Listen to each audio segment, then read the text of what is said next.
Hi hello guys welcome to அபிசோ. இந்த video நம்ம என்ன பார்க்க போறோம்னு பார்த்தீங்கன்னா, ஒருத்தவங்க ஹாஸ்பிட்டல் அட்மிட் ஆயிருக்காங்க. அதை பற்றி பார்க்கலாம். அப்புறம் பார்த்தீங்கன்னா 8th டாஸ்க்ல ஒரு மிகப்பெரிய ஒரு சம்பவம் நடந்திருக்கு. அதனால தான் அந்த ஹாஸ்பிட்டலே அவங்க போயிருக்காங்க.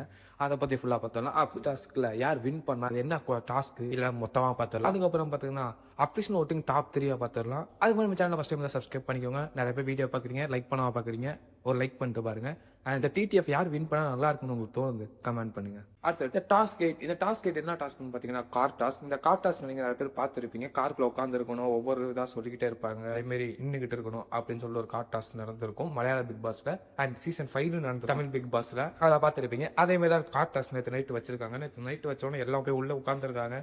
உள்ள உட்காந்துலேருந்து ஃபைட்டு தான் போயிட்டு இருந்திருக்கு. அப்படி என்னன்னா ஃபைட்டுன்னு பார்த்தீங்கன்னா, ஃபர்ஸ்ட் ஃபைட் என்னன்னு பார்த்தீங்கன்னா, சாண்ட்ரா வந்து கமருதீனை காமதூரின்னு சொல்லியிருக்காங்க.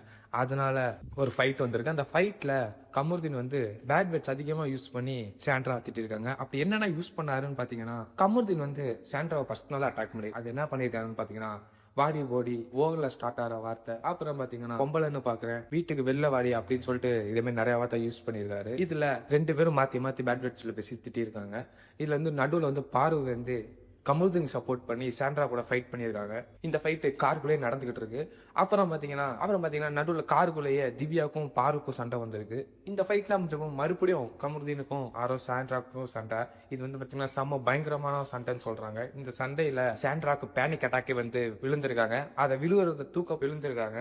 அந்த கீழே விழுந்ததை பார்த்துட்டு காலில இருந்து 3 பேர் இறங்கியிருக்காங்க. அது யார் யாருன்னு பாத்தீங்கன்னா, ஃபர்ஸ்ட் கானாநாத் இறங்கி போயிருக்காரு, செகண்ட் சபரி இறங்கி போயிருக்காரு, தேர்டு விக்ரம் இறங்கி போயிட்டாரு. இவங்க 3 பேரும் சாண்ட்ரா விழுந்ததை பார்த்து இறங்கி போயிட்டாங்க. இறங்கி போயிட்டு அவங்கள தூக்கிட்டு போய் கன்ஃபர்ஷன் ரூம்ல விட்டுருக்காங்க. Confession room or store room ஏதோ ரூம்ல விட்டுருக்காங்க. அந்த ரூம்ல பாத்தீங்கன்னா அவங்கள ஹாஸ்பிட்டல் கூட்டிட்டு போயிருக்காங்க. வெளி ஹாஸ்பிட்டலே கூட்டிட்டு போயிட்டாங்க. வெளி ஹாஸ்பிட்டலுக்கு கூட்டிட்டு போயிட்டு செக் பண்ணி ஹாஸ்பிட்டல் பார்ட்ல இங்க ஒரு ஃபைட் நடக்குது. அது என்னன்னு பாத்தீங்கன்னா, பாரும் கமருதீனும் திவ்யா வக்கீல தெரியலாமான்ட்டு ஒரு வார்த்தை விட்டுருக்காங்க. அதுக்கு திவ்யா வந்து ஆம்பளையா இருந்தா பண்ணி பாறான்னு சொல்லிட்டு இங்க ஒரு வார்த்தை விட்டுருப்பாங்க. இங்க வந்து ஒரு சண்டை நடக்குது திவ்யாவுக்கும் கமருதீனுக்கும். இந்த காரை ஸ்டார்ட் பண்ணதுலேருந்து எண்டிங் வரைக்கும் சண்டை தான் போயிட்டு இருந்திருக்கு. அப்புறம் பார்த்தீங்கன்னா சாண்ட்ரா வந்து மறுபடியும் ஹவுஸ்குள்ளே வராங்க. ஹாஸ்பிட்டலாக போயிட்டு ட்ரீட்மெண்ட் எடுத்துட்டு ஹவுஸ்குள்ளே வராங்க. அப்போ கானா வினோத், சபரி, விக்ரம் இவங்கெல்லாம் வந்து அவங்கள சமாதானப்படுத்திட்டு இருக்காங்க. அண்ட் இது வரைக்கும் யார் இன்னும் காருக்குள்ளே இருக்காங்கன்னு பார்த்தீங்கன்னா, விஜய், பார்வதி, அரோரா, கமருதீன், சுபிக்ஷா, திவ்யா. இதுல எனக்கு தெரிஞ்சு அரோரா பாருக்கு அதிகப்படியான வாய்ப்பு இருக்கு. டிடிஎஃப் இருக்கேன், நம்ம பாயிண்ட்ஸ்ல அதிகமா இருக்காங்க. கமருதீன் கூட வாய்ப்பு இருக்கு. பட் கமருதீன் இந்த வீக் இருப்பாரானா தெரியல. ஏன்னா கார்டு எடுக்கலாம்னு சொல்லிட்டு பேசிட்டு இருக்காங்க. ஒருவேளை ரெட் கார்டு எடுத்தா அவ்வளவுதான் அவரு. அது மட்டும் இல்ல, இது ஒரு சில பேர் ஸ்கிரிப்ட் வேற சொல்றாங்க. ஏன்னா மலையாள பிக் பாஸ்ல இப்படியே தான் நடந்துச்சுன்னு சொல்றாங்க மலையாள பிக் பாஸ்லயும். அதனால மலையாள பிக் பாஸ்ல நடந்திருக்கு ஒரு ஸ்கிரிப்டா இருக்குமோ அப்படின்னு சொல்றாங்க. என்னன்னு தெரியல, நம்ம லைவா பார்த்தா தான் தெரியும். அது மட்டும் இல்ல, இது ஃபுல்லா நைட் நடந்திருக்கு. இது வந்து நம்ம சனிக்கிழமை எபிசோட்ல போடுவாங்கன்னு நினைக்கிறேன். ஏன்னு பாத்தீங்கன்னா டிடிஎஃப் வந்து நமக்கே சீக்கிரட்டா தான் வைப்பாங்கன்னு சொல்லி நினைக்கிறேன் இப்போ. ஏன்னா பாத்தீங்கன்னா சனிக்கிழமை ஃபுல்லா லைவ் ஓடும். இன்னைக்கு வெள்ளிக்கிழமை நடக்குது, சனிக்கிழமை தான் லைவ் இப்போ டெலிகாஸ்ட் பண்ணுவாங்க. அந்த டெலிகாஸ்ட் பார்த்தீங்கன்னா சாட்டர்டே எபிசோட தான் வரும். ஸோ அப்போ தான் டிடிஎஃப் யார் வின்னர்னு சொல்லிட்டு சொல்லுவாங்க. பட் அந்த லைவ் பார்க்குறவங்களுக்கு தெரிஞ்சிடும். ஏன்னா லைவ் ஃபுல்லாக ஓடிட்டு இருக்கிறது அவங்க தான் வின்னர்னு சொல்லிட்டு கண்டுபிடிச்சிருவாங்க. ஓகே, இப்போ யாருக்கு அதிக வாய்ப்புன்னு கேட்டிங்கன்னா, விஜய், பாரு, அரோரா, கமருதீன் ரெட் கார்டு கொடுத்தா அவங்க 2 பேருக்கு தான் வாய்ப்பு அதிகம். திவ்யாவுக்கும் வாய்ப்பு இருக்குன்னு நான் நினைக்கிறேன். ஆனால் ஃபர்ஸ்ட்ல அளவுக்கு வாய்ப்பு இல்லை. பார்ப்போம் என்ன நடக்குது. இப்போ 8th டாஸ்க் இன்னும் முடியல. அப்போ 7th டாஸ்க் வரைக்கும் யார் யார் எத்தனை பாயிண்ட் இருக்கான்னு பாருங்க. எத்தனை பாயிண்ட்ல இருக்காங்கன்னு சொல்றேன். இந்த ஃபர்ஸ்ட் டு 7th டாஸ்க் வரைக்கும் இவங்க தான் இந்த பாயிண்ட்ஸ்ல தான் இருக்காங்க. இதுல ஃபர்ஸ்ட்ல இருக்கிறது சபரி 42 பாயிண்ட்ஸ், செகண்ட்ல இருக்கிறது அரோரா அண்ட் சாண்ட்ரா 39 பாயிண்ட்ஸ், தேர்ட்ல இருக்கிறது பார்வதி 37 பாயிண்ட்ஸ், ஃபோர்த்ல இருக்கிறது சுபிக்ஷா, விக்ரம் 35 பாயிண்ட்ஸ், ஃபிஃப்த்ல இருக்கிறது கமருதீன் 32 பாயிண்ட்ஸ், சிக்ஸ்த்ல இருக்கிறது திவ்யா 31 பாயிண்ட்ஸ், செவன்த்ல இருக்கிறது கானா வினோத் 25 பாயிண்ட்ஸ். இந்த பாயிண்ட்ஸ் எல்லாம் பற்றி பார்க்கும் போது 8th டாஸ்க்ல அது மட்டும் இல்ல, இந்த டாஸ்க்ல 8th டாஸ்க்ல மட்டும் அந்த 9 பாயிண்ட்டுக்கு +3 கொடுக்குறாங்க, பாயிண்ட்டுக்கு +2 கொடுக்குறாங்க, 7 பாயிண்ட்டுக்கு +1 கொடுக்குறாங்க. அந்த அடிப்படை வச்சு பார்த்தா அந்த இருக்கும் 3 பேருமே வர வாய்ப்பு இருக்கு. பார்ப்போம் என்ன நடக்குதுட்டு. ஓகே ஃப்ரெண்ட்ஸ், இந்த டாஸ்க்ல இதான் நடந்திருக்கு. இதுல என்ன நடந்திருக்கு அந்த டாபிக் என்னன்னு பாத்தீங்கன்னா, டாஸ்க் 7ல எந்த ஃபைட்டும் இல்ல, நார்மலா தான் போயிருக்கு. இந்த கொஸ்டின் ஆன்சர் அது மட்டும் தான் இது பண்ணிருக்காங்க. அதனால ஆன்சர் கொஸ்டின் அது மாரி தான் போயிட்டு இருந்திருக்கு. அப்புறம் பாத்தீங்கன்னா 8th டாஸ்க்ல ஃபுல்லாவே சம்பவம் தான். கமருதீன் சாண்ட்ரா ஃபைட், மறுபடியும் கமருதீன் சாண்ட்ரா ஃபைட், அப்புறம் Kamarudeen Parvathy and Sandra fight, அப்புறம் பாத்தீங்கன்னா கமருதீன் பார்வதி திவ்யா திவ்யா ஃபைட், அப்புறம் திவ்யா பாரு ஃபைட். இது ஃபுல்லாகவே ஃபைட்டு தான் போயிட்டு இருக்கு. யார் கடைசி வரைக்கும் உள்ளே இருக்க போகிறாங்கன்னு தெரில. எல்லாம் பொறுத்திருந்து பார்ப்போம் என்ன நடக்குதுன்ட்டு. அப்போ இந்த டிடிஎஃப் வந்து வேல்யூவலாக ஆளுக்கு போகணுன்னா யாருக்கு போகணும் நீங்கள் நினைக்கிறீங்க? கமெண்ட் பண்ணுங்க. அடுத்த விஷயம், இந்த கமுதினுக்கு ரெட் கார்டு கொடுப்பாங்களா தெரியல. ஏன்னான்னு பார்த்தீங்கன்னா இந்த வீக் ரெட் கார்டு கொடுத்தா நல்லா தான் இருக்கும். ஏன்னு பார்த்தீங்கன்னா நேற்று இந்த வீக் ஃபுல்லாகவே அவர் ஃபுல்லாக வைலன்ஸில் தான் இருக்காரு. பாரு கூட சண்டை போடுறதா இருக்கட்டும், வேர்ட்ஸ் விடுறதா இருக்கட்டும், எல்லாமே அப்படி தான் இருக்காரு. அதுவும் இல்லாமல் இந்த கார் டாஸ்கில் மொத்தமாக கொட்டி தீர்த்திருக்காரு. அவ்வளோ வார்த்தைகள் சொல்லியிருக்காரு. பிசிக்கல் வயலன்ஸ் போயிருக்கா என்னன்னு தெரியல. போயிருக்கவும் வாய்ப்பு இருக்கு. அது என்ன பண்றாங்கன்னு தெரியல. ஸோ இந்த வீக் கமுதி ரெட் கார்டு இருந்தாலும் இருக்கும். பட் இல்லைன்னா சொல்லிட்டு எவிட் கார்டை தூக்கி காட்டினான்னு காட்டுவாங்க என்ன தெரியல. ஆனால் இந்த வீக் கமுதின் இருப்பாரா மாட்டாரான்னு தாங்க டவுட்டு.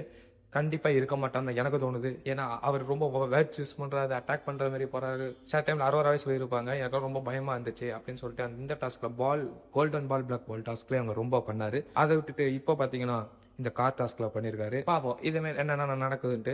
ஓகே, இப்ப அபிஷனல் ஓட்டிங்க பாத்திரலாம். அபிஷனல் ஓட்டிங்ல யார் டாப் 3 யார் லிஸ்ட் 3 மட்டும் பாத்திரலாம்.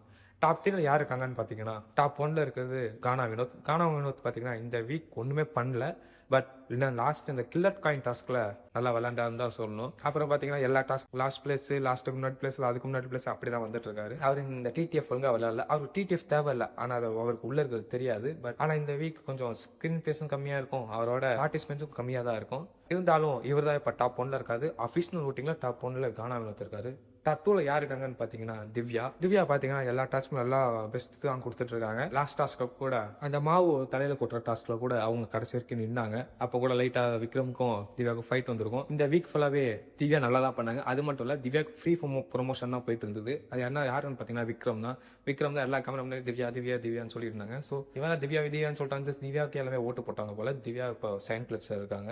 எனக்கு தெரிஞ்சு கானா தான் டைட்டில் நினைக்கிறேன். சப்போஸ் திவ்யா கூட இருக்கலாம். கடைசி டைம்ல எப்படி மாறும்னு யாருனாலும் சொல்ல முடியாது. இதுல 2 பேர் சண்டை போட்டுட்டு இருக்காங்க. இந்த 2 பேர்ல இந்த வீக் ஒருத்தர் போயிருவாங்க டாப் 3ல. அது யாருன்னு பாத்தீங்கன்னா இப்போதைக்கு கமுர்தீன் இருக்காரு. கமுர்தீனுக்கு அடுத்த இருக்கவங்களுக்கு போட்டி போயிட்டு இருக்கு. கமுர்தீனுக்கு அடுத்த இருக்கவங்க விஜய் பாரு. இவங்க 2 பேரும் மாத்தி வந்துட்டு இருக்காங்க சொல்றாங்க டாப் 3க்கு. இந்த வீக் பாரு கூட நல்லா பெர்ஃபார்மன்ஸ் பண்ணாங்க. ஆனா அவங்க ஒரு பெர்ஃபார்மன்ஸ் பண்ணா வெளில நிறைய பெர்ஃபார்மன்ஸ் பண்ணிட்டு இருக்காங்க நிறைய பேர். ஓகே, இவங்க தான் இப்ப டாப் 3ல இருக்காங்க. டாப் 3 மட்டும் டவுட்டாக இருக்கு. 2 பேரும் மாறி வந்துட்டு இருக்காங்கன்னு சொல்றாங்க. கடைசியில் யார் வரப்போறான்னு தெரியல. இருந்தாலும் யாராச்சும் ஒருத்தர் வந்தா ஒருத்தர் காலி தான் ஆவாரு. பாப்போம் என்ன நடக்குது. இப்ப லீஸ்ட் 3 யாருன்னு பாத்தீங்கன்னா சபரி, சாண்ட்ரா, சுபிக்ஷாக்குனா சுத்தமா ஓட்டுலன்னு சொல்றாங்க. லீஸ்ட் 4 யாருன்னு பாத்தீங்கன்னா விக்ரம், சபரி, சாண்ட்ரா, சுபிக்ஷா.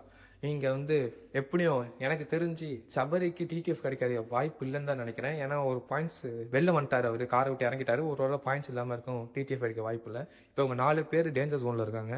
விக்ரம், சபரி, சாண்ட்ரா, சுபிக்ஷா இருக்காங்க. இதுல வந்து சுபிக்ஷாக்கு சுத்தமா ஓட்டு இல்லைன்னு சொல்றாங்க. இந்த வீக் டபுள் எவிக்ஷனா சிங்கிள் எவிக்ஷனா தெரியல. டபுள் எவிக்ஷனா இருந்தா கண்டிப்பா சுபிக்ஷா 1 நிமிஷம் தான் Subiksha confirm. Double eviction Subiksha confirm. வேற அவங்க டிடிஎஃப் வின் பண்ண வாய்ப்பு இருக்கு. அது வின் பண்ணா அவங்க தப்பிச்சாங்க, இல்லாட்டி அவங்க தூக்கி வெளில போட்டுருவாங்க. இன்னொன்னு பாத்தீங்கன்னா சுபிக்ஷா கன்ஃபார்ம். டபுள் எவிக்ஷன் இருந்தா விக்ரமா, சபரியா, சாண்ட்ராவா இந்த 3 பேர்ல யாராச்சும் ஒருத்தர் கன்ஃபார்ம். இந்த 3 பேர்ல யார் உங்களுக்கு பண்ண நல்லா இருக்கும் கமெண்ட் பண்ணுங்க. இப்ப பாத்தீங்கன்னா டிடிஎஃப் ஜெயிக்கிற நிலைமையில யாரு இருக்காங்க பாத்தீங்கன்னா திவ்யா, அரோரா, விஜய் பாரு, கமுர்தீன், சுபிக்ஷா இவங்க 5 பேர் இருக்காங்க. வெயிட் பண்ணி பாப்பா யார் டிடிஎஃப் அடிக்க போறான்ட்டு. ஓகே ஃப்ரெண்ட்ஸ், வீடியோ முடிச்சு மறக்காம சேனல் சப்ஸ்கிரைப் பண்ணிக்கோங்க, லைக் பண்ணிக்கோங்க. நான் வீடியோ நிறைய பேர் பாக்குறீங்க, லைக் பண்ணாம பாக்குறீங்க. ஒரு லைக் பண்ணிட்டு பாருங்க. ஒரு 10 பேருக்கு போய் சேரும். நெக்ஸ்ட் வீடியோல பார்க்கலாம்.